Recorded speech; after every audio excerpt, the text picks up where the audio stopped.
Sir आज high court में शिवा शिल्पी की बेल थी तो क्या हुआ? शिवा शिल्पी की बेल ग्रांट कर दी हाईकोर्ट ने, जमानत पर रिहा कर दिया उनको। उन पर यह केस था कि उन्होंने कॉन्स्पिरेसी करी आशाराम जी के साथ मिलकर उस ऑफेंस की। हमारा ये आर्गुमेंट था कि उनकी कोई कॉन्स्पिरेसी में कोई रोल नहीं है, क्योंकि शिल्पी ने बहुत साफ साफ उसके पिताजी को ही बोला था कि यदि लड़की बीमार है इसको किसी बड़े अस्पताल में लेकर जाओ। उनका दूसरा एलिगेशन ये है कि वो उसको ये कहा कि भूत प्रेतों का साया है जो बापूजी उतारेंगे तो आप बापूजी के पास जाओ। अगर दो सजेशन दिए गए उसमें एक सजेशन उन्होंने माना, तो अगर अस्पताल चले जाते तो स्थितियां बिल्कुल अलग होती। ऐसी स्थिति के अंदर उनका ये कहना कि उसको भूत प्रेत का कोई दर्द दिखाया गया बिल्कुल गलत है। ये पूरा आर्ग्यूमेंट है। और जितनी कॉल डिटेल्स जो पुलिस ने पेश करी, पुलिस ने शिल्पा को और बाकी एक्यूज जितने भी जो लोग हैं, शिवा और प्रकाश और इन सब लोगों को जो इन्वॉल्व किया है, वो इस बात से इन्वॉल्व किया है कि उनके आपस के अंदर कॉल डिटेल्स है।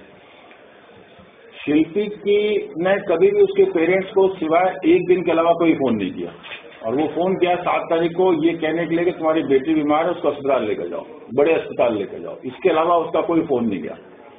इसके अलावा उसके पेरेंट्स का जो फोन आया था वो शिल्पी के का खुद के फोन नहीं है, वो जो हॉस्टल के फोन है उन पर आया था, लेकिन उससे कोई बातचीत होना संभव नहीं है। 9 तारीख को जब बच्ची को लेकर वो शाहजहांपुर चले गए, उसके बाद में शिल्पी ने कभी उनसे कांटेक्ट नहीं किया। यदि वो षड्यंत्र में शामिल होती तो निश्चित तौर पर वो पेरेंट्स से संपर्क करती और ये कहती कि साहब आप किसी भी तरीके से जोधपुर पहुंचो। यहाँ पे ये कहा गया कि शिल्पी ने उनसे जब ये कहा कि भूत प्रेतों का साया है तो बापूजी जहां भी हैं वहां जाओ, तो ये भी अपने आप में एक झूठा स्टेटमेंट था, इसलिए कि शिल्पी को तो मालूम था बापूजी कहाँ है, तो वो ये नहीं कहती।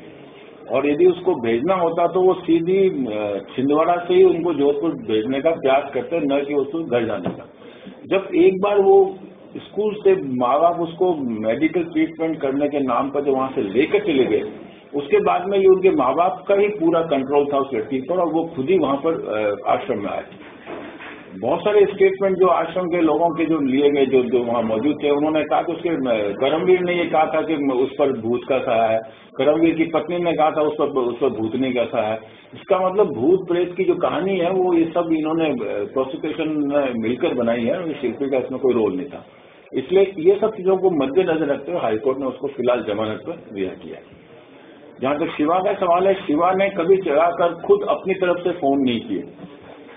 13 फोन कॉल्स पेश किए गए। उन 13 फोन कॉल्स में से शिवा के सिर्फ 2 फोन गए हैं करमवीर के पास, बाकी सारे फोन आए हैं करमवीर के शिवा के पास। और वो जो फोन कॉल है उसके स्टेटमेंट देखते हैं तो करमवीर से, तो ये बात साफ जाहिर हो जाती है कि उसने फोन इस बात के लिए किया था कि बापूजी कहाँ पर है, तो बापूजी कहाँ है ये उसने बताया।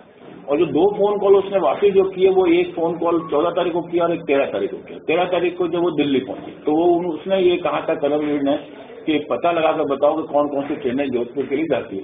तो उसने पता लगाकर उनको फोन किया कि ये ट्रेनें जोधपुर के लिए जाती है। जोधपुर में आकर जो उसने फोन किया तो वो सिर्फ इस बात के लिए कहा कि करमवीर ने कहा कि टैक्सी वाले को बताओ कि रास्ता कहाँ है मनाई का।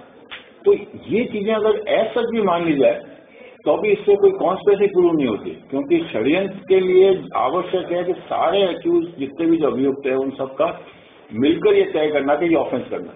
तो ऐसी स्थिति के अंदर ये बिल्कुल नहीं कहा जा सकता कोई भी ऑफेंस अगर किसी ने किया है उसमें इन लोगों का कोई रोल हो या इनकी कोई जानकारी भी हो। तो न तो इनका कोई रोल था न इनकी जानकारी थी। ऐसी स्थिति के अंदर ये इनको फिलहाल बेल पर रिहा किया गया।